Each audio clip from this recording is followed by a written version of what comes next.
mandemos información, o que la hermana Getsi, que es la administrativa del seminario, le mande información.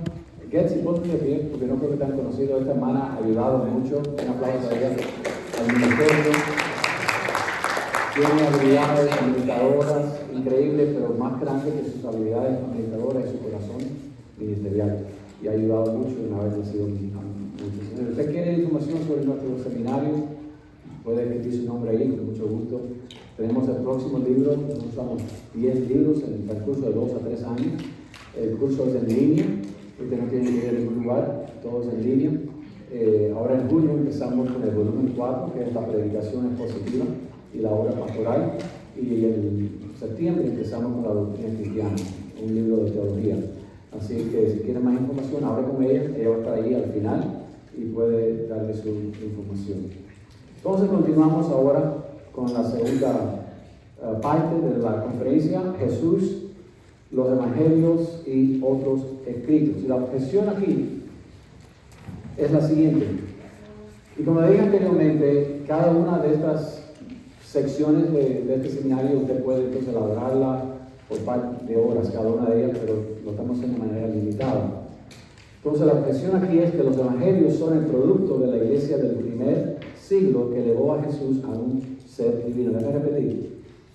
Y esto es lo que se enseña en cualquier universidad. Si usted toma un curso de filosofía 101, de religión 101, esto es lo que a los jóvenes se les va a enseñar. Los evangelios, Mateo, Marcos, Lucas y Juan, son el producto de la iglesia del primer siglo que elevó a Jesús a un ser divino, pero no lo era. Él no era divino, era simplemente humano. Entonces, argumentos, la Biblia cristiana ha sido corrompida, dicen algunos de ellos. La divinidad de Cristo fue el producto de un proceso humano. Jesús fue solamente un ser histórico que solo fue humano. La devoción religiosa fue lo que elevó a Jesús al estatus de Dios. Los libros gnósticos revelan la verdad sobre la naturaleza de Jesús. Ahora, yo sé que hay bastante contenido, diapositiva. Si usted quiere la presentación, ponga su nombre y ponga su correo electrónico y se lo podemos enviar. Si no se preocupe si está, no puedo tomar esa, si usted quiere la información, se la damos. Esto es para compartir con el pueblo de Dios. Así que es suyo. Pero es verdad que no podemos confiar en los escritos del Evangelio, los evangelios del Nuevo Testamento. Dice F.F. Bruce, que ya partió a la presencia del Señor, pero fue gran teólogo del Nuevo Testamento, especialmente. Él escribe que la evidencia de nuestros escritos del Nuevo Testamento es mucho mayor que la evidencia de muchos escritos de autores clásicos cuya autenticidad nadie sueña con cuestionar. Lo que está diciendo él es que muy a menudo lo que uno sabe de grandes personajes en la historia y lo que tenemos que habla de esos personajes a veces son cientos de años, hasta 1000 años después, el primer escrito sobre ese personaje. Y nadie lo cuestiona. Pero tenemos bastante datos y evidencia de que los evangelios son verídicos, ¿verdad? Por la cantidad de evangelios que tenemos. Dice Edwin Yamauchi, cuando comparamos los escritos sobre diferentes figuras religiosas de la historia, Zaratustra, Buda, Mahoma, vemos que tenemos más documentación histórica sobre Jesús que sobre el fundador de cualquier otra religión. Entonces, no que necesitamos tocar este punto, pero lo vamos a tocar rápidamente. El Jesús histórico. Muy pocos eruditos hoy en la historia cuestionan si existió Dios o no, Jesús o no. Pero es importante porque a veces usted va a escuchar a un joven que dice, ¿cómo sabemos que Jesús existió sí o no? Jesús es el hombre, ¿ok? Y lo que queremos decir es que hay bastante evidencia fuera del Nuevo Testamento, fuera de los evangelios, que Jesús sí existió, que había un hombre llamado Jesús que vivió en el primer siglo en la Palestina. No hay duda, muy pocos historiadores seculares van a argumentar que Jesús nunca como hombre existió. Entonces, tenemos a Bart Ehrman. Ahora, rápidamente, Bart Ehrman es un nombre que deben de conocer, especialmente si usted lee inglés. Bart Ehrman, la historia de Bart Ehrman, y escríbanlo ahí para que oren por él. Bart Ehrman fue a un colegio, una universidad llamada Moody Bible Institute, el Instituto de Moody en Chicago, un colegio muy prestigioso, conservador. Después fue a Princeton la Universidad de Princeton en New Jersey, a donde obtuvo su maestría y después obtuvo su doctorado en filosofía. Y fue durante ese tiempo, después de Moody, que comenzó a cuestionar la Biblia. Fue un joven activo en la iglesia, sirvió al Señor, se fue a Moody para estudiar la Biblia, ser un teólogo conservador. Algún momento entre su maestría y su doctorado comienza a cuestionar mucho de lo que está en la Biblia. Y hoy es, a veces, dependiendo cuando tú lo escuchas, y lo escucho hoy también bastante, leo muchos de sus libros, él se considera o ateo o como un escéptico, pero ya no como cristiano. Pero en este caso de la humanidad de Jesucristo, la historicidad de Jesucristo nos ayuda. Él dijo, agnóstico y uno de los críticos más directos del cristianismo, cree que Jesús fue una persona histórica de carne y hueso. Él escribe lo siguiente: creo que la evidencia de que Jesús existió es tan abrumadora que es necio afirmar lo contrario. No conozco a nadie que sea un historiador responsable que esté entrenado en el método histórico o cualquiera que sea un erudito bíblico y que esa es su fuente de trabajo que le da crédito absoluto a todo eso. O sea, este hombre que es muy famoso hoy en día, que ha tenido tremenda influencia en las universidades, dice que Jesús fue un ser histórico, que no hay duda que Jesús existió. Si usted va a las historias romanas y aún también judías, fuera del Nuevo Testamento, usted va a encontrar que hay muchos escritos sobre Jesús. Está, por ejemplo, Flavio Josefo, que estuvo vivo, un historiador judío, que después de la década 70, cuando Jerusalén fue destruido, trabajó para Roma y escribió diferentes libros, entre ellos Antigüedades de los Judíos, alrededor del año 90. Él escribe acerca de Jesús, dice que existía un tal Jesús. Dice, lo llamaban el Cristo, el Mesías. Y cuando Pilatos, atendiendo la sugerencia de los principales de entre nosotros, lo había condenado a la cruz, dice, la existencia de los cristianos. O sea, vemos aquí en la pluma de un historiador judío que trabajaba para Roma, que él habla acerca de la existencia de Jesús como un ser histórico. Tácito, o documento anales de Cornelio Tácito, en el capítulo 15, 44, Tácito relata el incendio de Roma hasta su cimiento, y dice que todos culparon a Nerón por quemar la ciudad. Nerón trató de echarle la culpa a los cristianos, es la historia, y por ello comenzó a perseguirlos. Y los anales de Tácito datan el año a 115 después de Jesús. Pero él dice, por tanto, para acallar los rumores, falsamente acusó y luego castigó a los cristianos, quienes fueron aborrecidos por sus enormidades. Cristo, el fundador del nombre, fue llevado a la muerte por Poncio Pilato, procurador de Judea en el reinado de Tiro. Y así sucesivamente, usted puede leer diferentes documentos que fuera de la Biblia que hablan de que Jesús existió. Usted puede hablar de Plinio, el joven que escribió acerca de los cristianos que se reunían un cierto día para cantar un himno a Cristo como si fuese un Dios. ¿Ok? Entonces, fuentes seculares, hay muchas. La fuente clara del Nuevo Testamento, fuentes cristianas no bíblicas, escritos heréticos, hay mucho. Si usted va a este sitio web, Cross Examine, usted va a leer ese artículo por Frank Turek. Frank Turek es un apologista hoy en día, muy conocido en el mundo cristiano. Si usted va a crossexamine.org y pone ahí existió Jesús, usted puede leer detalladamente sobre todo estos documentos fuera de la Biblia que habla acerca de Jesús como un ser histórico. Esto es importante. De nuevo, la mayoría de los eruditos dicen que sí, Jesús existió. Pero de vez en cuando vas a hablar con un joven que le va a decir, no, si Jesús nunca ni existió. No. Si dices eso, va en contra de la evidencia que hay. Tienes que lidiar con la evidencia para llegar a tu posición, ¿verdad? All right. Ahora, ¿y qué de la divinidad de Jesús? Jesús fue solamente Dios. La divinidad de Jesús fue algo que la iglesia más tarde inventó, algo que fue resultado de la devoción de la iglesia a un ser humano que después lo deificó. ¿Fue Jesús divino porque un concilio 400 años después de Cristo votó para establecer que Jesucristo era Dios? ¿Sí o no? Esos son temas que muchos van a tirarle a uno diciendo, no, Jesús era histórico, pero no fue Dios. Nunca se llamó Dios, nunca se consideró Dios y total. Entonces, el mismo Ehrman, que ahora en esta parte se usa esto, él dice que la divinidad de Jesús fue un desarrollo, que no fue lo que creyó los discípulos, lo que de verdad creyó la iglesia primitiva, sino fue un desarrollo a través de los cientos de años, cuando Jesús fue deificado a un Dios. En este punto no estamos de acuerdo a Ehrman. Entonces, ¿cuáles son algunas respuestas? Vamos a empezar primero por la Biblia, ¿verdad? Ese es nuestro punto de partida, lo que dice la Biblia acerca de la deidad de Jesús. Un texto clásico, y usted debe manejar como creyente. Yo sé que uno de los problemas que a veces tenemos, que no decimos, bueno, la Biblia dice en tal lugar, y es difícil para nosotros recordar. Bueno, es bueno aquí en su propia Biblia, si tiene espacio, escribir ciertos datos y ciertos textos bíblicos y demás para ayudarle. Si alguien le dice algo que tiene ahí, ya lo tiene ahí. Pero hay muchos textos bíblicos, y estos son solamente algunos. Hay tantos que pudiéramos hablar y compartir con ustedes en esta mañana, que hablan de la deidad de Jesucristo.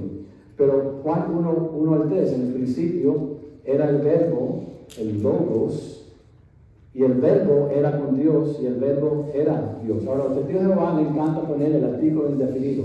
El griego solamente tiene el artículo definido, él o ella, no tiene un. El un se pone en la traducción porque nos ayuda a entender, pero no hay razón gramatical para que ellos en la interpretación de la Biblia, la traducción del Nuevo Mundo, de los testigos de Jehová, pongan ahí y Jesús era un Dios.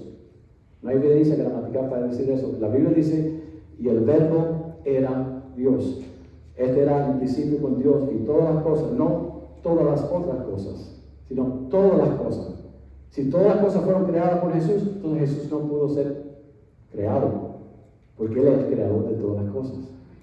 Todas las cosas por Él fueron hechas, y sin Él nada de lo que ha sido hecho fue hecho. Romanos 9:5, a lo mejor usted nunca ha leído este pasaje a la luz de la deidad de Jesucristo. Dice, ¿de quiénes son los patriarcas? Hablando de los judíos, y de los cuales según la carne vino el Mesías, el cual es ¿qué? El cual es Dios, ¿sobre qué? Sobre todas las cosas. No es un Dios pequeño, un segundo Dios que uno puede adorar. Él es el Dios, el cual es soberano sobre todas las cosas. Romanos 9:5. Tito 2:13 dice, aguardando la esperanza bienaventurada y manifestación gloriosa de nuestro gran Dios y Salvador. No tengo tiempo para elaborar la ley gramatical griega aquí, donde cuando hay un artículo delante del primer sustantivo, que es Dios, y no el segundo, solamente un artículo, el gran Dios y Salvador, el uno se refiere al otro.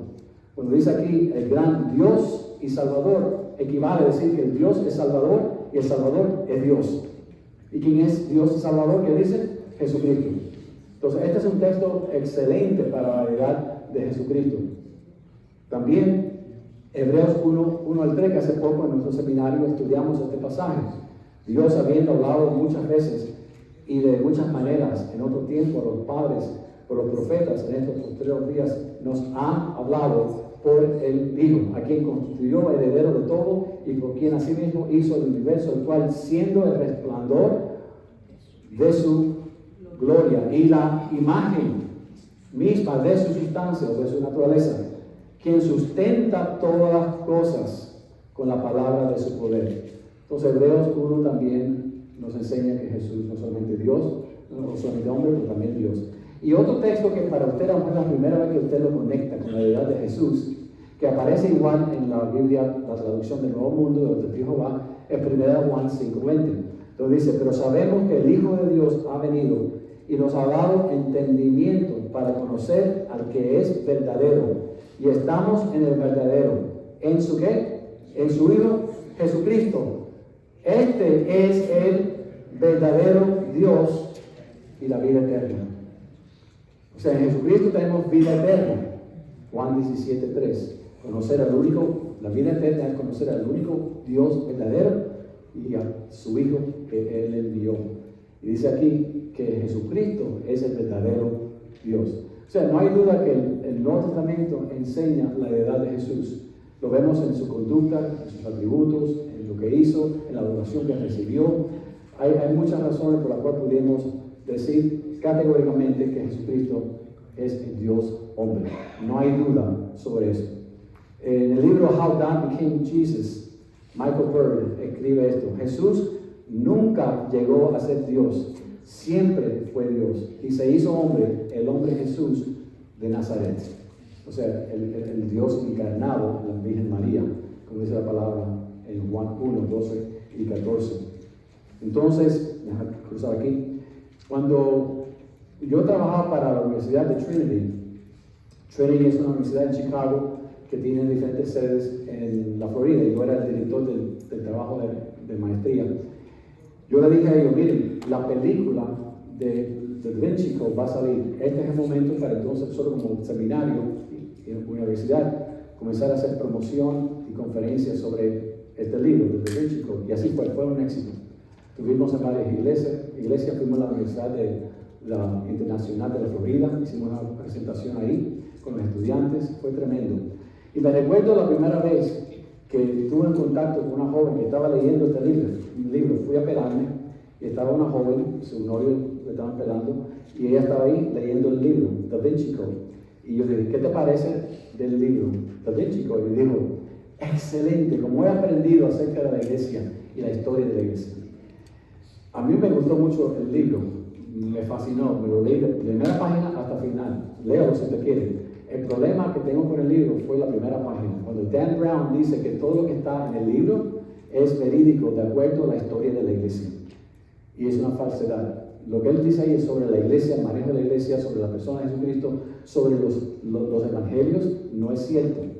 Si hubiera sido simplemente una novela, perfecto, pero cuando él comienza su libro diciendo que todo lo que está ahí es verídico, de acuerdo a la realidad y la historia, ahí está el problema. Y esta joven estaba leyendo un libro, porque no van a la iglesia, no van con un pastor.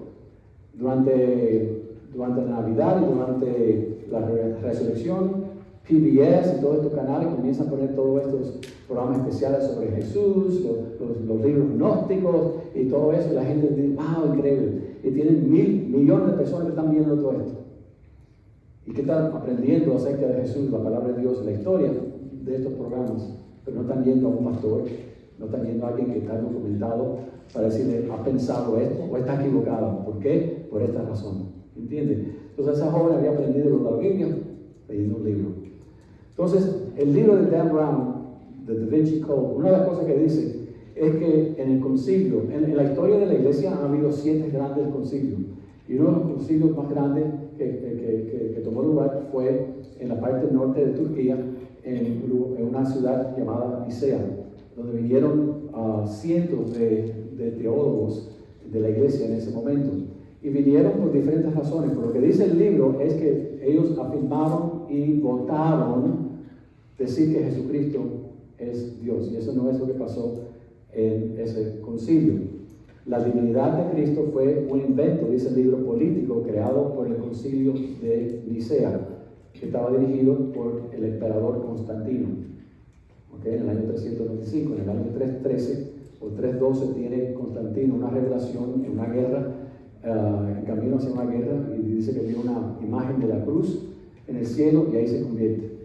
Y en el año 313 establece el edicto de tolerancia, donde ya Roma iba a tolerar a los cristianos. Hasta ese momento hubieron 10 grandes persecuciones en la historia de la iglesia. Y no fue hasta Theodosius, en el siglo IV, cuando establece el cristianismo. Roma establece el cristianismo como la religión del Imperio Romano. Pero fue este hombre, Constantino, que en el año 313 establece este edicto diciendo: vamos entonces a tolerar a los cristianos, no los vamos a perseguir más. Entonces él invita a una reunión estos teólogos y comienzan a hablar acerca de Jesús, cómo era Jesús, en qué sentido Jesús era Dios. No votar que Jesús era Dios. Hay un trasfondo aquí muy lindo que no puedo entrar entre dos caracteres muy importantes, Ario y Atanasio. Ario es el fundador, el padre de los testigos de Jehová hoy en día, y además es lindo entender un poco acerca de esos personajes y lo que pasó. Pero el libro dice que la divinidad de Cristo fue un invento político creado por el Concilio de Nicea en el año 325 después de Cristo. Antes de este momento, los seguidores de Jesús no consideraban como un mero mortal, lo consideraban como un mero mortal. Y todo el Concilio de Nicea, dicen ellos, dice el libro, votó a favor de la deidad de Cristo por un voto muy estrecho. ¿Hay cubanos aquí esta mañana? ¿Hay cubanos o no? Oh, solamente unos cuantos. Entonces, para que son cubanos, lo que hace el libro de Da Vinci, ¿ok?, es presentar una historia falsa. Es como si dijéramos esto, que Fidel Castro independizó a Cuba y que Batista fue recibido con brazos abiertos por el pueblo el 4 de julio de 1776. Esa es la independencia de Estados Unidos. En las Sierras Maestras, pero perdió la guerra contra José Martí, el cual esclavizó a la isla en el comunismo. Nada de eso es verídico, eso es falso. ¿Entiendes? Pero eso es lo que hizo el libro. Y la gente que no conoce cree en todas estas cosas, barbaridades. Lo que el Concilio de Nicea dice es esto: y creemos en un Señor Jesucristo, el Hijo de Dios, engendrado como el unigénito del Padre, es decir, de la misma sustancia o naturaleza del Padre, Dios de Dios, luz de luz, Dios verdadero de Dios verdadero, engendrado, no hecho, o sea, engendrado eternamente como Hijo. El Hijo, como parte de la Trinidad, siempre existió como Hijo. A eso se refiere. Consubstancial al Padre. Pero esa definición, no hay ningún texto en la Biblia que usted puede leer que va a decir. Lo que hace el Concilio de Niceo es elaborar cómo Jesús era Dios, en qué sentido era Dios, cuál era su relación al Padre como Dios. No votar y decir, Jesús no solamente es humano, Él es Dios. ¿Entiende? Entonces, el Concilio de Nicea tuvo ese propósito. Michael Bird, en el libro nuevo How God Became Jesus, dice que la formulación del credo encuentra su ADN teológico dentro de las prácticas devocionales y confesiones teológicas de la iglesia primitiva. En otras palabras, los credos niceno-constantinopolitanos, ese fue otro concilio en el siglo IV, del cuarto siglo, no son declaraciones de fe puramente impulsadas políticamente y radicalmente innovadoras, son en cambio una aclaración contextualizada de la enseñanza del Nuevo Testamento. Aparte del Concilio de Niceo, también tenemos los libros gnósticos. A veces usted escucha, alguien dice, no hay libros que están perdidos o que fueron perdidos, otros libros que existen. Yo le prometo que muchos de los jóvenes que van a la universidad, esto es lo que se les han enseñado. Que hay otros libros que también revelan una realidad de la fe cristiana en el primer siglo y que demuestra un cristianismo diferente. Es verdad que existieron libros gnósticos, pero esos libros gnósticos vinieron en el segundo siglo, mucho más después que los libros del Nuevo Testamento fueron escritos, incluyendo Mateo, Marco, Lucas y Juan. Probablemente Mateo, Marco y Lucas fueron escritos antes del año 70, que fue el año grande, muy significativo, cuando Roma entra bajo el general Tito y destruye a Jerusalén. Posiblemente Juan fue escrito alrededor del año 85 después de Cristo, fue el último que fue escrito. Los libros gnósticos fueron escritos en el segundo siglo, no antes. Ese es un punto que debemos de aclarar. Estos libros se encontraron en Egipto, en una área llamada Nag Hammadi. En el 1945 se encontraron estos rollos de estos libros. Y ahí aparecen más de 20 evangelios. El evangelio de Tomás, el evangelio de Pedro, el evangelio de María, que dice que Jesús se casó con María y le daba muy a menudo besos en la boca, porque era un concepto gnóstico de transmisión de información elevada. Ese es el simbolismo ahí. Y no tiene que ver nada. Si usted lee los libros gnósticos, los evangelios gnósticos, y lee los evangelios de la Biblia, usted ve que hay una diferencia increíble. Estos libros gnósticos existieron. eran parte de una comunidad gnóstica griega, filosófica, que existió, pero existió después de los primeros 100 años de la iglesia.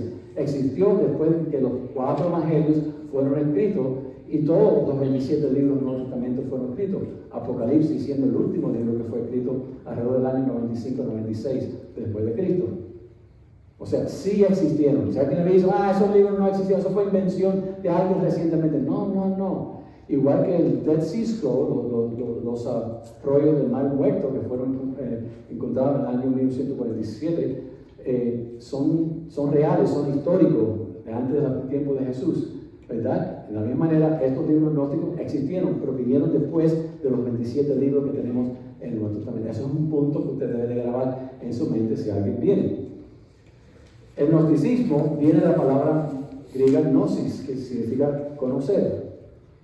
Y lo que ellos hacían era, no les puedo dar todas las características del gnosticismo, pero enfatizaban un conocimiento superior para la salvación. O sea, Jesucristo no era suficiente, había algo más que simplemente tener fe y conocimiento de Jesús que uno necesita para ser salvo. Y la Biblia es muy clara en los evangelios, pero también en Efesios 2, 8 y 9, que dice que por gracia sois salvos por medio de la fe. Y esto no es de vosotros, pues es un don de Dios, no por obras, para que nadie se gloríe. O sea, no hace falta otro conocimiento, otro ingrediente, otro variante. Fuera de Jesucristo no hay salvación. Entonces, el gnosticismo enseñó que había algo superior, un conocimiento que usted necesitaba, que venía sobre su creencia o a través de su creencia y lo demás. Adopta un dualismo en cuanto al espíritu y la materia. El espíritu es bueno, la materia es mala. Bueno, contradice las enseñanzas del Antiguo Testamento y el Nuevo Testamento. Y dice Jared Bach, bueno, déjeme citar esto primero. Según este mito gnóstico, el Dios de la Biblia hebrea es en realidad una deidad inferior corrupta. Solo a través de la intervención de Sofía o sabiduría puede ser revelada la gnosis y alcanzada la salvación. Así, mientras que los seguidores del cristianismo gnóstico ciertamente reconocieron el papel de Jesús en su fe, su teología dio mayor importancia a la revelación intelectual de un mensaje que a su crucifixión y resurrección. O sea, había un mensaje aparte del simple mero evangelio. Y creo que Colosenses comienza a hablar un poco sobre esto en el capítulo 2, que estamos completos en Jesús, que toda la deidad vive corporalmente en Él, toda la deidad, y que estamos completos en Jesús. No necesitamos algo. El gnosticismo aparece hoy también en la iglesia. Otros que dicen que Jesús no es suficiente, que uno tiene que buscar más fuera de la Biblia, una experiencia adicional para ser de verdad un cristiano completo. Cuando lo que Dios pide en la palabra de Dios es amar a Dios sobre todas las cosas y a tu prójimo como a ti mismo, ¿verdad? De adorar al Señor Jesucristo como creador y sustentador de todo el universo. Y en Él estás completo. Buscar a Jesucristo, buscar su revelación, ahí está la paz. Y está el ser satisfecho como un creyente, ¿verdad? Conocer al Señor y a su Hijo, a quien Él ha enviado. Entonces, Darrell Bach es un erudito del Nuevo Testamento, muy conocido, profesor en el seminario de Dallas, y él ha escrito también bastante sobre el Nuevo Testamento.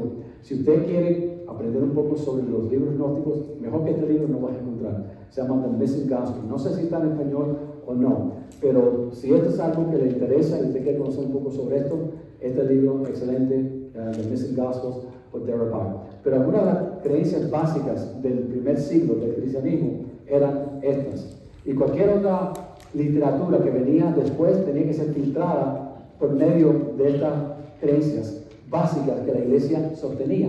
¿Cuáles eran de ellas?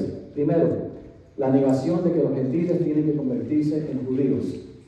Ellos negaron que una persona que no sea judía tenía que entonces seguir la ley y practicar la ley. Esa es una postura que vemos obvia en el libro de Hechos, capítulo 15, pero también en Gálatas, capítulo 1 y capítulo 2. Segundo punto, el rechazo de la tendencia de algunos cristianos que sientan la necesidad de volver al judaísmo y asimismo de sacrificios. Y ese es el punto de Hebreos, que habían cristianos, personas convertidas, que estaban siendo tentadas a regresar al judaísmo. ¿Por qué? Por el sufrimiento, por la pérdida, por problemas que estaban pasando, porque se estaban identificando con Jesús. Algo que a lo mejor nosotros algún día vamos a tener que experimentar aquí, tristemente. Tercer punto, la defensa de la resurrección corporal de Cristo y los creyentes. O sea, si no hay resurrección, estamos muertos en nuestros pecados y delitos. Bien. El segundo punto, algo que la gente no tiene clara, es algo que está surgiendo ahora mismo, con un movimiento que se llama las raíces hebraicas, que es una herejía de los últimos tiempos. Sí, gracias. El punto de eso es muy excelente, gracias por mencionarlo. Hay un movimiento hoy en todo el mundo entero que quieren que los gentiles, los que somos nosotros, si usted es judío y usted quiere practicar parte de la ley, no para salvación, pero quiere continuar las fiestas y todo, está bien. Usted tiene la gracia del Señor, esa posibilidad, y usted le puede decir. Ahora, es forzar a los gentiles, a los que no somos judíos, a practicar en el Antiguo Testamento las fiestas, los rituales de una manera o de otra, como parte de nuestra salvación y nuestra cristiandad. Eso es una obra. Y ni tampoco, la Biblia dice en Gálatas 3 que somos salvos por la fe, y cuando somos santificados es por la fe y no por las obras. Entonces tengamos cuidado con grupos que quieren entonces intrometer en la iglesia ciertas prácticas. Es como si no estamos llenos, no estamos completos fuera de estas cosas. Y eso contradice Colosenses capítulo 2 y lo que sabemos. Entonces, gracias, hermano. Y el cuarto punto de que se usaba para que entonces evaluar cualquier nuevo escrito que entraba en la iglesia o trataba de entrar en la iglesia es que la afirmación de que Jesucristo había venido en carne. Recuerden que el gnosticismo decía que la carne era materia, era mala, el espíritu era bueno. Entonces existía lo que se llamaba el docetismo. El docetismo es una palabra que viene del griego que significa apariencia, que Jesús parecía ser Dios, pero en sí el Cristo vino sobre la persona de Jesús en el momento de su bautizo, y cuando fue a morir por nosotros, el Cristo salió de él. Entonces es una doctrina que no es correcta. Jesucristo fue totalmente Dios, hombre, fue el Mesías desde el principio, experimentó toda la vida como ser y murió como el Hijo de Dios en la cruz. Pudimos hablar más sobre esa distinción gnóstica, pero no lo vamos a hacer. Entonces, para terminar esta segunda parte, ¿son entonces los evangelios el producto de la iglesia del primer siglo que elevó a Jesús a un ser divino? Creo que no. Y lo que sí tenemos que hacer esta mañana, mis hermanos, y lo que tenemos que invitar a cada joven, cada estudiante, cada adulto, es esto: ¿y vosotros quién decís que soy? Esa es la pregunta. La evidencia está ahí. La evidencia está ahí y cada uno de nosotros tenemos la libertad en el Señor para entonces considerar lo que está ahí. Dios, dice la palabra de Dios en Juan capítulo 16, Dios, por medio de su Espíritu Santo, trae convicción de pecado a la humanidad, de juicio, de condenación, pero el ser humano es el que tiene que responder a Dios. La evidencia está ahí. Y lo que tenemos que dar siempre es lo que dice la Biblia y lo que sabemos de la palabra de Dios, y también aclarar puntos de la historia. Dice Michael Wilkins en un libro que sí está en español, Jesús bajo sospecha, fue escrito hace más de 20 años, pero está excelente. Dice que los ataques que se le hacen a Jesús de Nazaret de la Biblia tienen consecuencias. Toda idea tiene consecuencias. Hay ramificaciones con las grandes ideas que el ser humano tiene, ¿verdad? Y él dice, si Jesús no es quien, fíjense, si Jesús, mis hermanos, no es quien la Biblia dice, entonces lo que sostenemos, las creencias tradicionales, hemos caído en el mayor de los engaños. Jesús era Dios, era el Salvador mesiánico que vino. ¿Qué pasó aquí? ¿Qué pasó aquí? Se fue. Jesús era Dios, era el Salvador mesiánico que vino a la tierra a salvar a su pueblo. ¿Es Jesús el único camino? ¿Debemos rendirle culto? O sea, lo que usted piensa sobre Jesús radica mucho en la manera que usted va a conducir su vida espiritual y su caminar con el Señor. ¿A quién es que usted va a adorar? ¿Es Jesús Dios o no es Dios? ¿Es el Salvador? ¿Es el único camino? ¿O es uno de los muchos caminos? Entonces es importante ayudar a las personas a pensar que hay consecuencias a lo que uno cree sobre la persona de Jesús. Esas consecuencias no son solamente aquí para la tierra, pero tienen consecuencias eternas. ¿Alright? Muy bien, vamos entonces a abrirlo a preguntas y respuestas. Tenemos unos minutos para después terminar ya con la tercera sesión. ¿Alguna pregunta en esta segunda parte?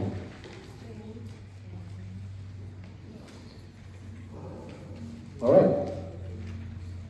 Entonces vamos a continuar. Si necesitan ir al baño, carajo, de tomar o comer, vayan. Pero vamos a tratar de ya terminar para las 12. La tercera sección.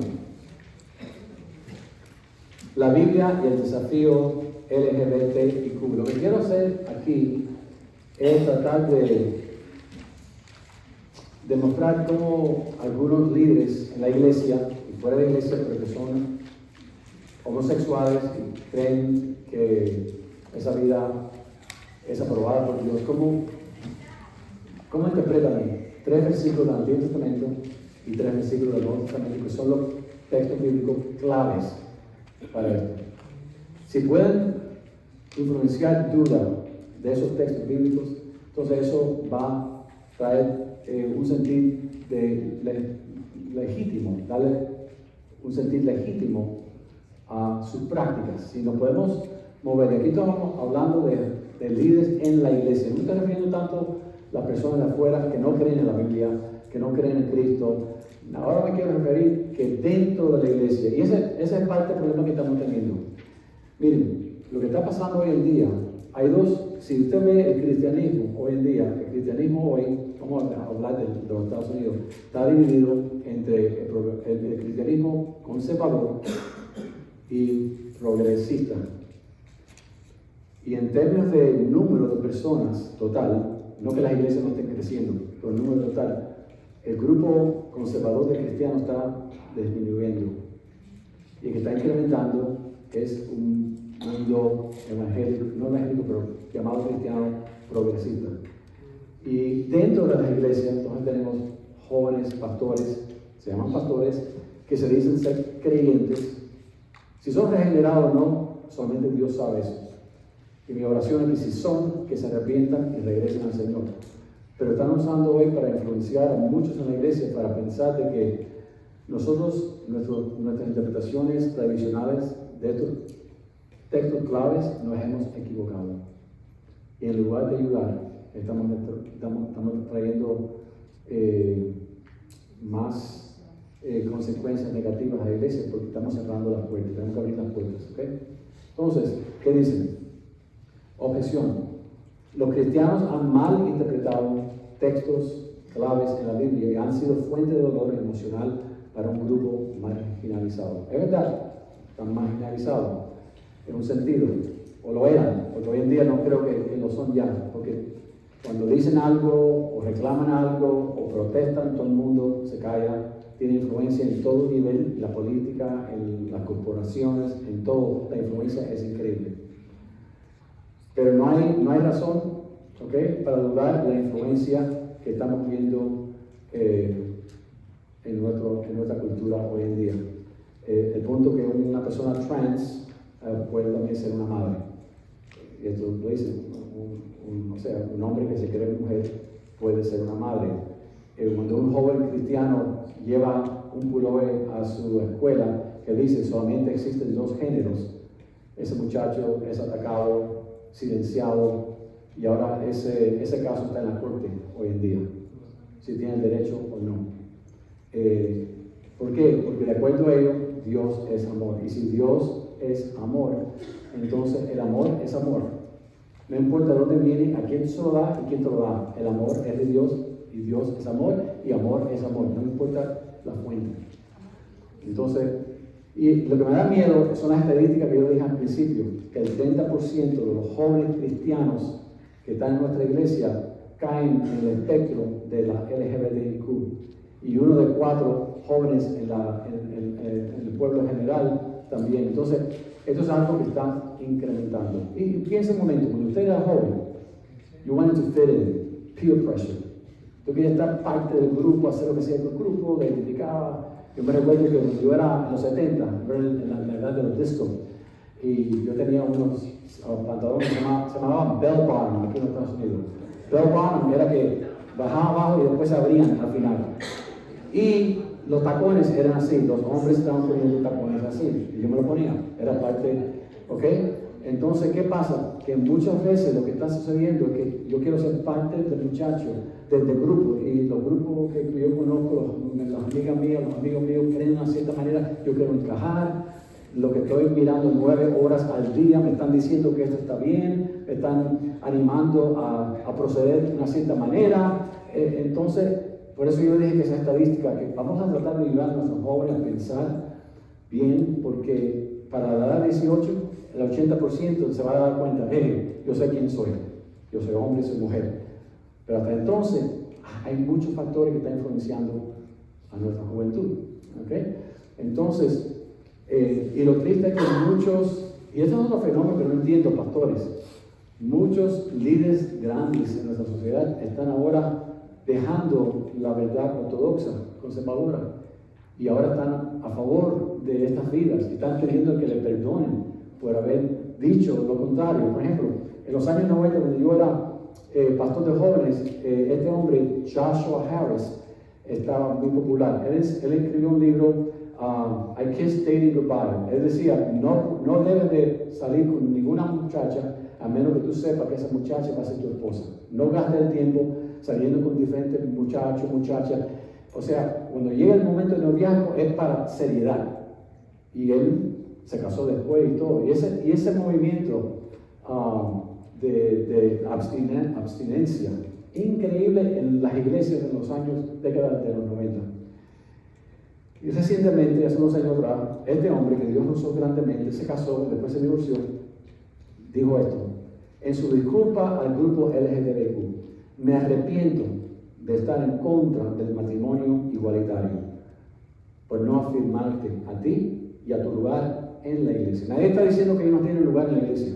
Cualquier lesbiana, cualquier homosexual puede venir a la iglesia, cualquier ateo, escéptico, cualquier persona, cualquier nacional, porque Cristo dijo, la iglesia es para todos. A venir, tú puedes venir. Ser parte de toda la iglesia, hasta cierto sentido, lo puedes hacer. Pero cuando tú vienes a Cristo, Cristo comienza a cambiarte. Pero cuando Él dice esto, afirmarte tu lugar en la iglesia, yo sé a qué se refiere. Y por cualquier forma en que mis escritos y discursos contribuyeron a una cultura de exclusión e intolerancia, espero que puedas perdonarme, le dice Él a ellos. Otra es Beecham. Dice The Guardian, que es un periódico en Londres, Inglaterra. Beecham es posiblemente la cristiana más influyente de su generación, admirada durante mucho tiempo por los evangélicos a ambos lados del Atlántico. Es de esperar que Beecham pueda lograr una aceptación de la homosexualidad entre los cristianos. Entonces, lo que yo quiero que usted entienda, que parte de esta, como está incrementando esta experiencia de la ideología de género, la homosexualidad, todo esto, es parte también porque los mismos cristianos dentro de la iglesia han cambiado su postura. Entonces, ahora no solamente guerra con los que están de afuera, criticando a nosotros, haciendo guerra desde afuera, sino tenemos este fenómeno desde adentro, mis hermanos, con personas que se dicen ser pastores de iglesias evangélicas, dicen ellos, que son de verdad ortodoxos, creen todo conservador como tú y yo. El único lugar de diferencia es en esto. Yo creo que ustedes entiendan que muchos de estos líderes que hoy tienen influencia y están predicando y enseñando son personas que si tú te sientes con ellos y le hablas de cualquier otro tema fuera de la homosexualidad y la ideología de género, van a querer exactamente como tú. Personas que aman al Señor, que quieren al Señor, que quieren a la iglesia, quieren adorar al Señor, pero a misma vez dicen, no, Dios, tú me aceptas mi vida, lo que yo he decidido hacer con mi cuerpo. ¿Por qué? Porque Dios es amor y amor es amor. Y entonces dicen, ustedes, los conservadores, se equivocaron con su interpretación de la Biblia. ¿Qué han dicho de esos textos del Antiguo Testamento y del Nuevo Testamento? Bueno, vamos a mirar brevemente lo que dicen. No tenemos mucho tiempo para desarrollar cada punto. Pero hace años atrás, el joven Matthew Vines, que es pastor, escribió Dios y el cristiano gay. La idea aquí, cristiano gay, es de que no que tú batallas, que tú puedes ser gay el resto de tu vida, en el sentido de que no lo practicas, pero sientes atracción a una persona. Eso existe. Sino el cristiano gay es como Dios afirma tu homosexualidad. A eso se refiere él en el libro. Entonces, dice Albert Mohler en un análisis del libro, él dice, Albert Mohler es el presidente del seminario de Southern en Louisville, Kentucky, uno de los seminarios bautistas del sur. Este libro dice, argumenta que la orientación homosexual y las relaciones comprometidas entre personas del mismo sexo son consistentes con una visión elevada de la Biblia y el cristianismo evangélico. Ahora, en particular, y esto lo saco de una conferencia que dio Matthew Vines, estoy citando ahora a Matthew Vines, el autor de este libro. Los cristianos que son gay, los que solo son atraídos a los miembros del mismo sexo, son llamados a abstenerse de actuar según su orientación, a negarse a sí mismo, a tomar su cruz y seguir a Cristo. Y aunque nos parezca injusto, dice él, los métodos de Dios son más altos que los nuestros y no es nuestro rol cuestionar sino obedecer. O sea, él está diciendo eso que decimos nosotros. Y él va a criticar esa postura. Esa es la postura que creo que probablemente la mayoría de nosotros, si no todos nosotros, sostenemos. Y él comienza con Génesis. Y fíjense lo que él dice. En Génesis 2:18, Dios dice, no es bueno que el hombre esté solo. Voy a hacerle una ayuda adecuada al hombre. La ayuda idónea que Dios hace para Adán es Eva, una mujer. Y una mujer es la compañía adecuada para la gran mayoría de los hombres. De los hombres que heterosexuales. Pero esto no es el caso para los hombres gay. Para ellos, una mujer no es una compañía adecuada. Y así como una mujer es la compañía adecuada para los hombres heterosexuales, para los hombres gay, un hombre es la compañía adecuada. El texto dice que Dios creó a un hombre y a una mujer y los introdujo a los dos. Y cuando Eva extraía al hombre, él dijo, ¿qué? Hueso de mis huesos, ¿verdad? Y carne, mi carne. O sea, esa fue la unión matrimonial que Dios establece en Génesis capítulo 2.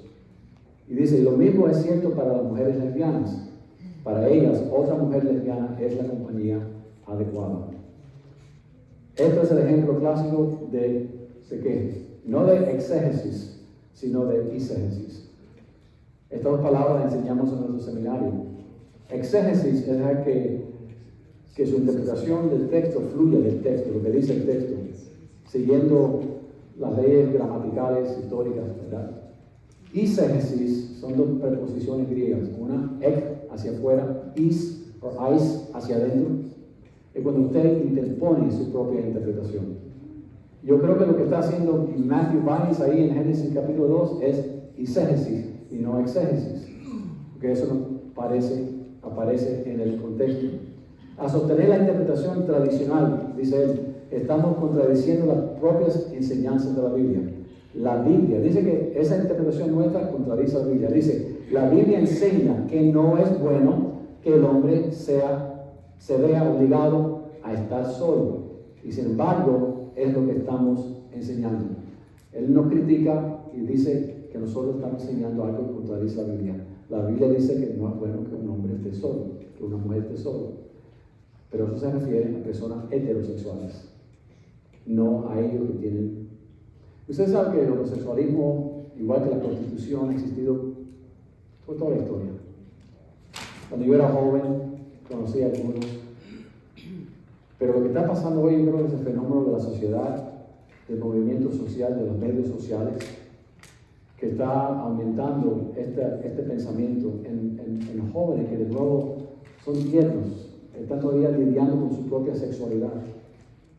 A lo mejor hay alguien aquí que cuando era joven pensó, soy verdad mujer, soy hombre, pero con la ayuda y el tiempo usted pudo entonces darse cuenta de lo que usted es como creación de Dios.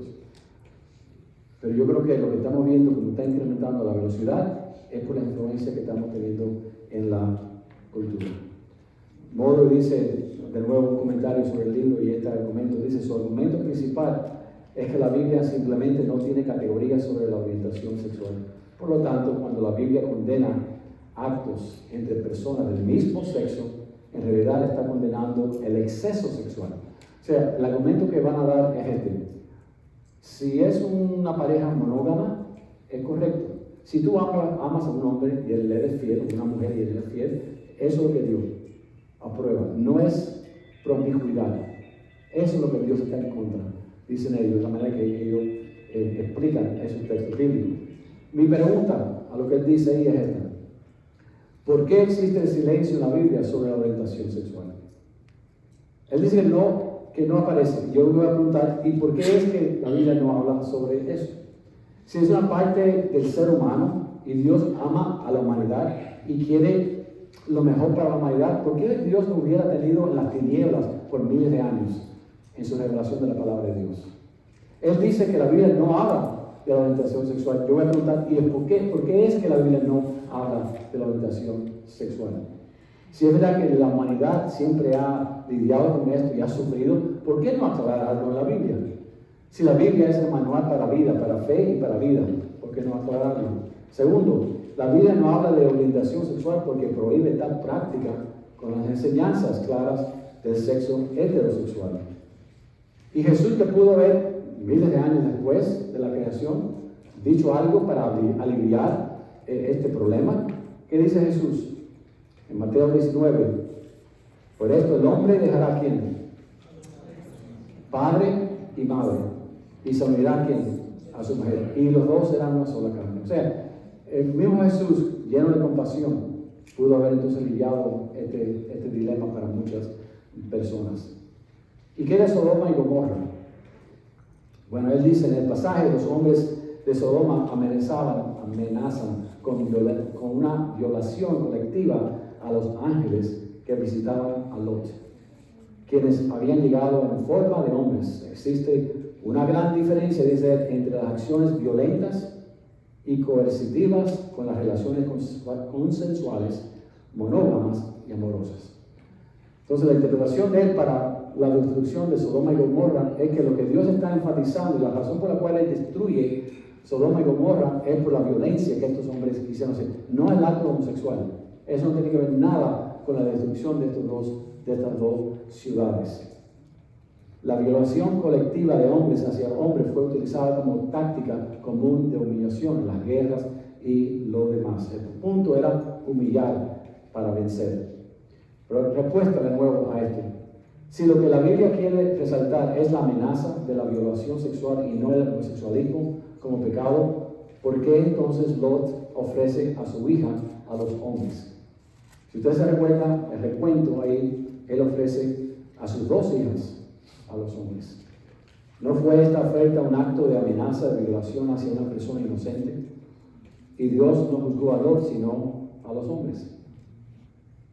Si la cuestión era violación y por esa razón destruye a los hombres, ¿por qué no también destruir a Lot? En lugar le da la manera para escapar a Lot y salvar a su familia. Dice Génesis 18:20, entonces Jehová le dijo, por cuanto el clamor contra Sodoma y Gomorra se aumentó más y más, y el pecado de ellos se ha agravado en extremo. El pecado de ellos. Y sabemos de Génesis 18 que Abraham tiene una conversación con Dios. Y él le dice, ¿destruirás también el justo como el impío? Quizás haya 50 justos dentro de la ciudad. ¿Destruirás también y no perdonarás al lugar por amor a los 50 justos que estén dentro de él? Y después dice, oh Señor, me equivoqué, por favor, perdóname. No 50, si hay 45, ¿juzgará a las ciudades? Oh Señor, perdóname. No 45, y comienza a bajar a 40, 30, 20, a 10. No había nadie justo. Entonces, en Génesis 19, 4 a 5, ¿qué encontramos? Miren estas palabras. Pero antes que se acostasen, rodearon la casa los hombres de la ciudad, los varones de Sodoma. Todo el pueblo junto, fíjense, desde el más joven hasta el más viejo. Y llamaron a Lot y le dijeron, ¿dónde están los varones que vinieron a ti esta noche? Sácalos para que los conozcamos. Esto no es en el contexto de guerra, sino un reflejo del pecado que había incrementado en esos pueblos, de acuerdo al capítulo 18, 20. Aun cuando Lot trató de ofrecerles a sus 2 hijas, ellos intentaron violencia contra Lot, dice el pasaje. Quítate de ahí, le contestaron y añadieron, este ni siquiera es de aquí y ahora nos quiere mandar, pues ahora le vamos a tratar peor que a ellos, le contestaron. Dice John MacArthur en su comentario de la Biblia, la desviación homosexual conlleva una lujuria incontrolable que desafía la moderación. Incluso cuando estaban cegados, trataban de satisfacer su lujuria. En Levíticos 18 y 20, este es el tercer pasaje en el Antiguo Testamento. Estos son pasajes clásicos que conocemos, ¿verdad?, de la Biblia que habla sobre este tema. Levíticos 18, 22 y 20, 13 dicen, no te echarás con varón como una mujer. Para mí eso es bastante claro. Es que abominación. Y continúa, miren, no me escuchen que no hay compasión. Y por favor, si usted no tiene compasión, yo conozco a algunos cristianos, y esto es literal, no le estoy inventando esto. Esto es algo reciente. Un señor mayor que dijo, no, lo que hace falta es ponerlo todo contra la pared y fusilarlo todos. Miren, nosotros no vivimos en una teocracia. La teocracia era el Antiguo Testamento, Dios gobernando sobre el pueblo de Israel. Vivimos en un país pluralista, con muchas leyes y lo demás. Tenemos que orar, tenemos que ayudar, tenemos que tratar de amistar, no hacer lo que yo le hice a aquellas jóvenes, ¿verdad?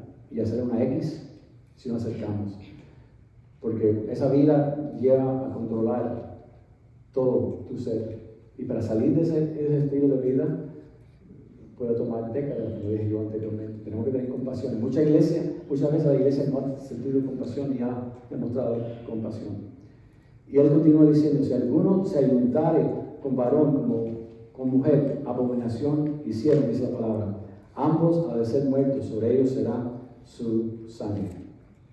Si bien es cierto que el Levítico prohíbe las relaciones sexuales entre hombres, ahora es como él diría con este pasaje, también prohíbe otra gran variedad de otras conductas, actividades y alimentos que los cristianos nunca han considerado prohibidos. El capítulo 19 dice, él prohíbe la plantación de 2 tipos de semillas en un mismo campo, el uso de ropa tejida con 2 tipos de tejida, cortarse el pelo a los lados de la cabeza. Los cristianos nunca han considerado estas cosas como el pecado, porque la muerte de Cristo en la cruz, fíjense lo que dice él, liberó a los cristianos de lo que Pablo llamó el yugo de la esclavitud. No estamos sujetos a la antigua ley. O sea, la manera que él lidia con el Levítico 18 es que los creyentes no estamos bajo la ley. Y si hay otros factores que nosotros, la mujer se viste de pantalones, que el Antiguo Testamento, camisa de diferentes clases de fábrica, entonces, ¿por qué entonces algunas secciones sí, y aún aparece esa prohibición homosexual? Ustedes están con ese problemita. ¿Cómo usted contestaría eso? En inglés dice, I got you. Porque verdad debemos ser consistentes en nuestra interpretación. Y muchas veces nosotros saltamos una parte, pero ¿qué criterio usas tú para decir, sí, este texto que habla de los homosexuales, que no acepto, aparece en otra parte que digo que está bien, pero tiene que haber una contestación, una respuesta. Entonces, yo estaba mirando en Amazon los comentarios, me gusta a veces leer los comentarios que la gente hace de los libros. Y una persona escribió esto sobre eso, ese punto que él hace. Si la gracia es lo suficiente bueno como para negar las leyes sobre mariscos, barbas y ciclos mensuales, ¿por qué no las leyes sobre la homosexualidad? Es verdad que estas prohibiciones se encuentran en el contexto de la ley. Es verdad que los cristianos no estamos bajo la ley de Moisés porque no somos una teocracia. No obstante, fíjense este punto que quiero compartir con ustedes esta mañana. No obstante, cuando encontramos que hay una prohibición que continúa a través de las Escrituras, entonces esta sigue siendo vigente para nosotros en la iglesia, hoy bajo la gracia. Les voy a dar un ejemplo. Cuando la Biblia habla de esas 3 categorías, esclavos, mujeres y homosexuales, encontramos algo muy interesante. En un libro escrito por Webb, llamado Esclavos, Mujeres y Homosexuales, él da este argumento que creo que es verídico, que es bueno, y él dice lo siguiente: esclavos, cuando hablamos de esclavos, esto es lo que encontramos en la Biblia. Tanto el Antiguo como el Nuevo Testamento hacen modificaciones significativas a la institución de la esclavitud en relación con sus culturas más amplias. Esto se pudiera desarrollar un poco más. O sea, lo que encontramos es que hay nuevos patrones de cómo tratar a un esclavo. A la medida que usted va leyendo el Antiguo Testamento y llega al Nuevo Testamento, usted encuentra que Pablo dice, porque la mayoría de los habitantes ciudadanos eran esclavos en Roma, por ejemplo. Y lo que Pablo hace es regular y decirle a los amos que ellos también tenían derechos. ¿Verdad? Algo que era increíble en el primer siglo. Vemos como una cierta, se abre la relación con el esclavo a través de la historia de la Biblia, del Antiguo Testamento al Nuevo Testamento. ¿Y qué era la mujer? En general, el material bíblico se dirige hacia una elevación de las mujeres en estatus y derechos. Fíjense que Jesús tenía, en parte de su grupo de discípulos eran mujeres. Las que primero vinieron a la tumba fueron mujeres. El testimonio de las mujeres fueron considerados legítimos, algo que no se creía en el mundo judío romano, greco-romano. La reputación de una mujer, el testimonio de una mujer no era considerado nada en un caso de corte o algo así. Jesús elevó a la mujer, Pablo eleva a la mujer. Ahora fíjense, cuando llegamos a esto del homosexualismo, vemos una línea continua desde el Antiguo Testamento al Nuevo Testamento que no cambia. La homosexualidad se practicaba abiertamente en las culturas circundantes. Sin embargo, las comunidades israelitas y cristianas no aceptaron estas prácticas sexuales en su teología, en su oración, en el templo o en su vida comunitaria cotidiana. ¿Qué de Romanos 1, 26, 27? Yo creo que más claro que Romanos 1, no hay ningún otro texto en la Biblia. Pero ya miramos 3 textos en el Antiguo Testamento. Ahora él va a mirar 3 textos en el Nuevo Testamento. Y él va a tratar de darle una nueva interpretación. Por esto Dios los entregó a pasiones vergonzosas, pues aún sus mujeres cambiaron el uso natural por el uso en contra de la naturaleza. Y de igual modo también los hombres. Este fue el pasaje que el pastor de la iglesia nuestra simplemente leyó. Capítulo 1 del 18 al 32. No hizo comentario. Y se fueron. Y de igual modo también los hombres, dejando el uso natural de la mujer, se encendieron en su lascivia uno con los otros, cometiendo hechos vergonzosos, hombres con hombres, y recibiendo en sí mismo la retribución debida a su extravío. Entonces dice Pablo en el Nuevo Testamento enseña claramente la inadmisibilidad y pecaminosidad de las relaciones entre el mismo sexo. Y a pesar de que solo había de las conductas lujurias y no de las relaciones de amor. O sea, hay que decir, lo que Pablo quería decir son relaciones de pasión, ¿verdad? Pero si había relaciones de amor, una persona que tú de verdad amabas, Pablo no estaba en contra de eso. Él llama antinaturales a las uniones del mismo sexo. Esa es la interpretación tradicional en Romanos 1, 26 y 27. Y después dice, la referencia de Pablo al comportamiento del mismo sexo está destinada a ilustrar el gran pecado de la idolatría. Pero para que esta analogía tenga alguna fuerza, para que tenga sentido con su argumento, las personas que él describe deben comenzar naturalmente. Fíjense lo que dice. Las personas que él describe deben comenzar naturalmente con relaciones heterosexuales y luego abandonarlas. Pero si Dios te creó homosexual, no estás abandonado nada natural. Porque Dios te hizo de esa manera. Lo que Dios prohíbe en Romanos 1 es cambiar lo que tú eres naturalmente. Eres hombre, heterosexual, pero ahora has abandonado eso. Hice Jesus y no exegesis. Ya se nos acaba el tiempo, mis hermanos. Los otros pasajes, con mucho gusto, se los puedo mandar, pero son otros pasajes clave, 1 Corintios 6, 9 y 10. Lo pueden leer más tarde. 1 Corintios capítulo 6, 9 y 10. Y también después tenemos el último, que es 1 Timoteo 1, 10 1:10. ¿Cómo responder al movimiento LGBTQ? Mira, esta niñita fue símbolo en los Estados Unidos, Ruby Bridges. En los Estados Unidos hubo un tiempo cuando los hermanos de color y los americanos, los blancos, no iban a la misma escuela, no podían sentarse adelante una guagua, tenían que estar al final, no podían beber de una misma fuente. Y en los años 60 permitieron que los hermanos de color estudiasen en la misma escuela. Y esta niña llegó a ser símbolo de esa oportunidad.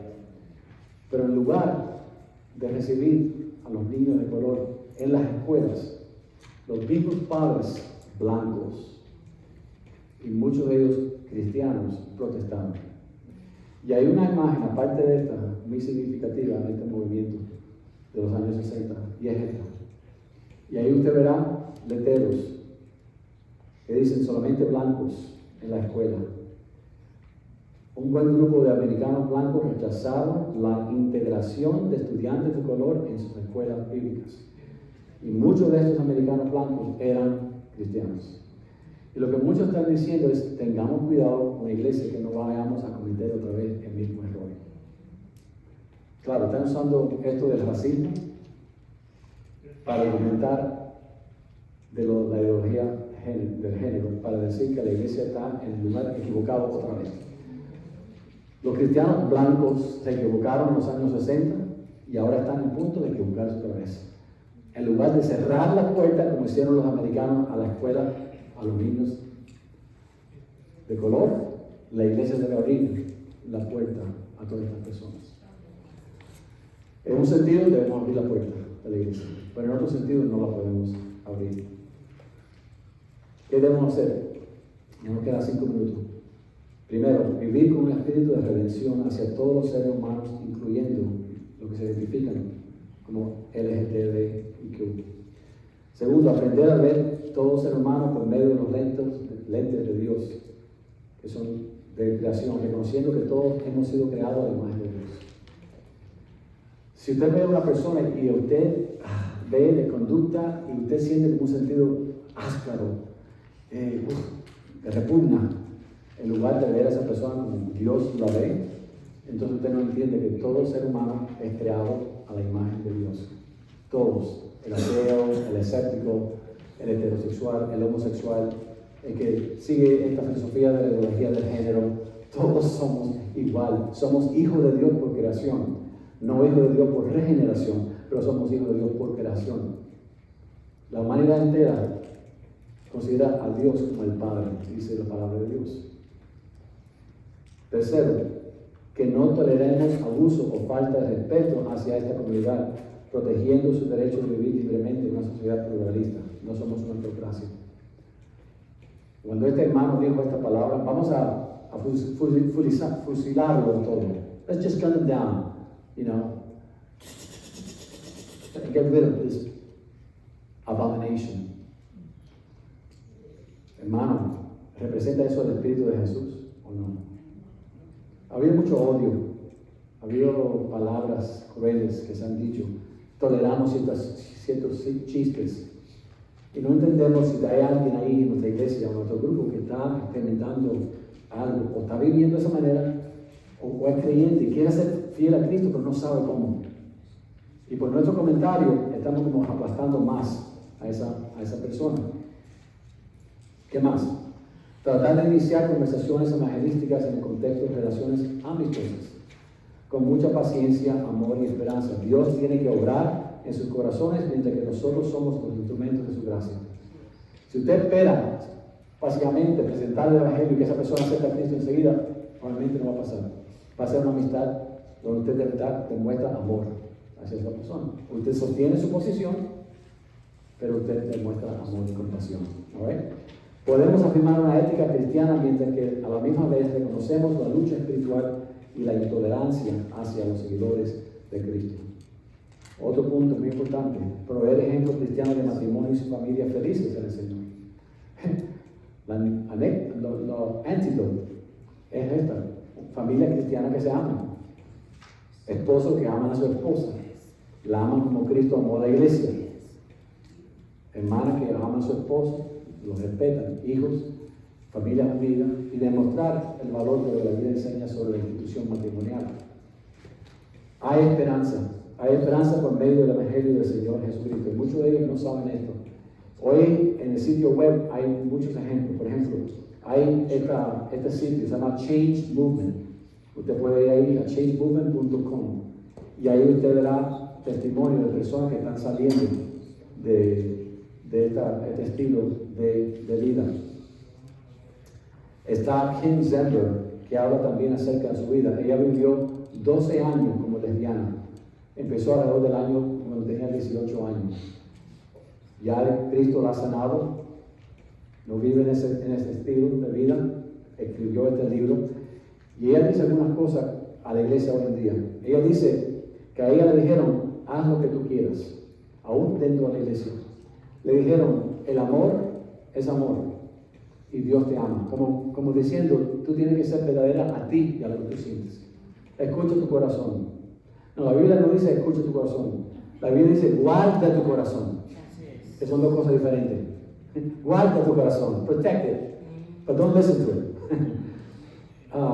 Ella quería, honestamente, como una joven cristiana, dice: yo quería que alguien me dijera qué hago. Pero lo que encontraban era una compasión falsa. Dios te ama, mi hija, Dios te entiende, pero nadie radicalmente le dijo: esto es lo que la Biblia enseña, esto es lo que debe de hacer. Otro testimonio que ella dice: que estaba buscando a alguien que dijera la verdad para que mi corazón sintiese convicción.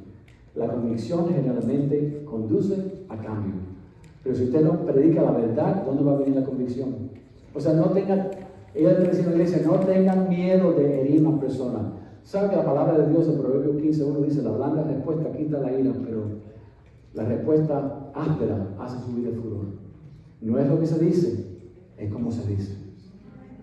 Y si ellos conocen que su corazón es puro hacia ellos le van a escuchar. No aceptar lo que dicen a lo mejor, pero le van a escuchar.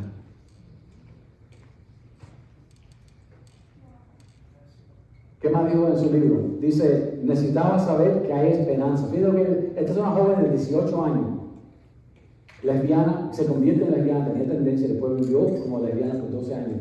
Pero fíjense lo que ella dice que anhelaba. Necesitaba saber que hay esperanza. Y cuando tienes un encuentro personal con Él, con Cristo, tu vida se transformará. Y después le dice a la iglesia: deja de dar falsa compasión. No le tenga miedo a decir la verdad a las personas. Cuando no damos la verdad de Jesús, estamos rechazando la libertad por la cual Él murió. Y dice: puedes honrar a una persona, pero no todo lo que hace. Así que mis hermanos, esta mañana hemos mirado 3 diferentes tópicos. Nos hemos apurado un poco en los últimos 2, pero la pregunta era esta: ¿es la Biblia confiable? ¿Es Dios un monstruo moral? Dios no. Él es amoroso y justo. Y es el Dios y Padre del Señor Jesucristo, el Dios revelado en el Antiguo Testamento y manifestado en el mismo Jesús, el cual fue lleno de gracia y verdad. Juan 1:14.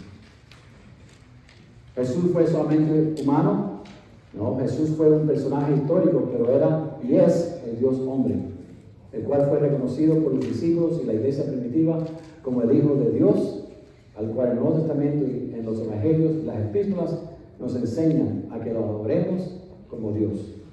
Y por último, la interpretación tradicional está equivocada acerca del movimiento LGTBIQ.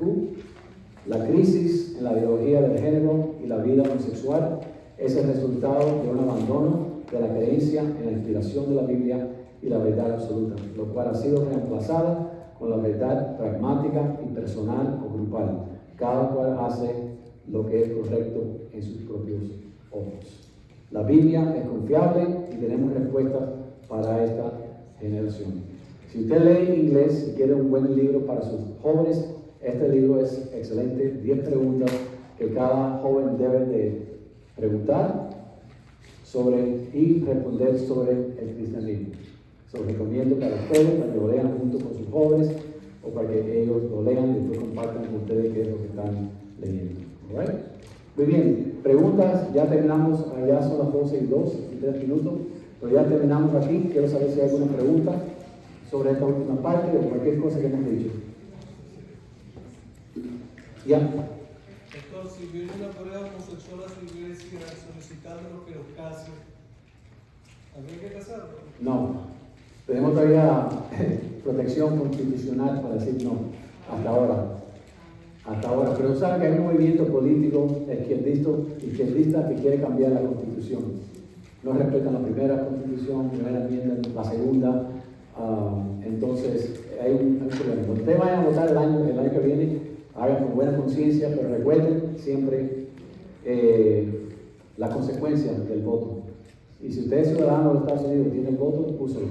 Es lo que le puedo decir. Ahora, la iglesia debe estar con las puertas abiertas para todos, ¿verdad? Yo creo que sí. Tendríamos que crear, esto es un caso común, ¿no? Hoy en día, crear un baño para este tipo de género. Algunos dicen que sí. Primeramente, la economía de muchas iglesias eso es prohibitivo, pero la idea detrás de eso, no es animar, sino decir, yo entiendo lo que está pasando. Y no quiero que vayas a un baño de una mujer o un hombre. Tenemos el baño para ustedes. Te queremos honrar de esa manera, diciendo, entendemos que está pasando por esto y tu creencia. Y si tienes que ir al baño, aquí hay un baño. Hoy en día, si viene una persona que tiene un género diferente, ¿qué vamos a hacer? Así que entiendo la recomendación. No creo que sea mala, pero no sé si es práctica para muchas iglesias. ¿Ya? Operado o no operado, la misma respuesta. Operado o no operado. Es un hombre, nacido hombre, se operó. Yo le llamo el nombre de que ellos quieran. ¿Por qué? Porque los nombres, especialmente en inglés, son neutrales. Leslie puede ser varón o hembra. Alex puede ser hombre. Pero Ángel en parte de varón, en inglés. Entonces, los pronombres, yo se lo voy a decir como lo que son. Una persona, si me van a la iglesia, yo tengo que proveerle un baño. Entonces, yo voy con ellos, me paro en esa puerta y no dejo que entonces nadie, si es transgénero hombre, entonces voy a dónde. Y me paro ahí, estoy seguro. Anyone there? All right, go ahead, go. Porque lo estoy invitando a mi iglesia y tienen una necesidad y tienen un baño, yo tengo que ser responsable, ¿verdad? Y por la ley tengo que ser responsable también. Y lo hago. Pero eso que yo haría. Pero no significa con eso que le cierre la puerta. Miren, les voy a repetir, que el evangelio ofenda, pero que usted nunca ofenda. Que el mensaje del evangelio ofenda. Usted predica el evangelio que Jesucristo vino a morir por el pecador y que somos pecadores, que necesitamos arrepentirnos y creer en Cristo para la salvación. Predique eso. Predique la verdad de Jesucristo. Pero cuando usted interactúe con la persona, no sea usted la que ofenda a la persona. Ame a la persona. El amor es algo poderoso y solamente el Espíritu Santo puede traer convicción. ¿Ok? Sí. Una aquí y después allá. Si ellos llegan a la iglesia y se envuelven, ¿pueden servir en algún Probablemente no. Probablemente no, porque ¿qué van a hacer? Cuidar a los niños es un poco delicado para mí. Mira, en las prisiones hoy en día, los hombres trans que se piensan mujeres que van ahora en prisión, están violando a las mujeres ahí en las prisiones.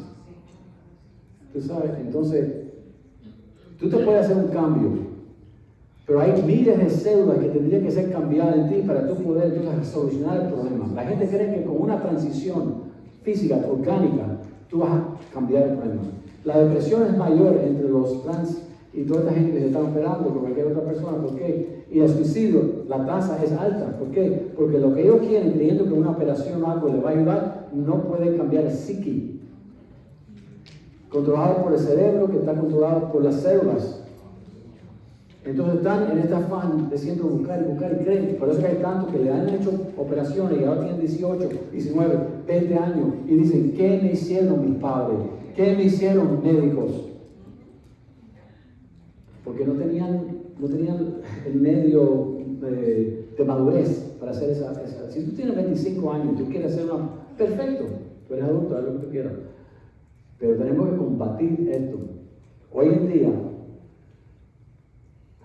si usted es padre o madre y usted se pone en contra de esto, esto lo puede causar que le quiten a usted a sus hijos por las leyes que hoy existen bajo la administración en el presente. ¿Es algo serio? O sea, ¿alguien tenía preguntas de esta serie? Pastor, ¿cómo está el asunto de los matrimonios? O sea, ¿los pastores están obligados, las iglesias, a casar gente? No, todavía no estamos. Yo creo que también en su website deben también tener sus valores ahí. En su sitio web debe decir lo que usted cree como iglesia doctrinalmente y acerca del matrimonio entre un hombre y una mujer. Eso está ahí. Bien claro, para que todo el mundo venga y lo ¿Y en algún estado aquí están o no? ¿Perdón? ¿En algún estado de Estados Unidos están o no? No, es libre en todos los Estados Unidos que usted tenga esa posición. Excepto en Canadá, creo que ya. En Canadá ya encarcelaron a un pastor porque predicó del púlpito de Romanos 1 y lo encarcelaron. Eso viene.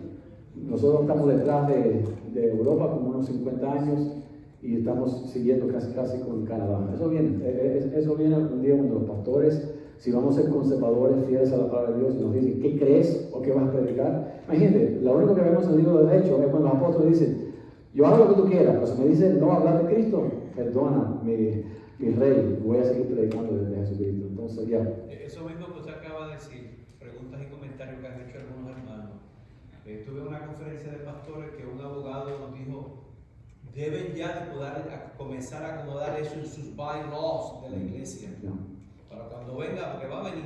Sí. Nosotros tenemos bien establecido, usted va a nuestro sitio web y a nuestros bylaws, está bien definido donde estamos nosotros con eso. Y nosotros estamos, oren por nosotros estamos en una universidad hace 6 años, es una iglesia nueva, y rentamos un auditorio. Y muchos de esas escuelas, que es una universidad secular, pública del Estado, no quieren una iglesia ahí. Por la gracia de Dios seguimos ahí. Y cada vez que predicamos de una porción bíblica que es poco caliente como esta, siempre decimos, ay Señor. Primero estamos en Facebook Live, el culto a las 9:30 y aparece todo el mundo que... Y cualquiera puede tomar eso, un estudiante, un profesor que nos escucha y demanda. Y no tenemos para dónde ir, no tenemos nuestra propia propiedad. Entonces, pero tenemos que ser fieles a la palabra de Dios y predicar la palabra. ¿Alguien más tenía una pregunta? Muchas gracias por la oportunidad, que Dios le bendiga ricamente, Señor. Bendiciones.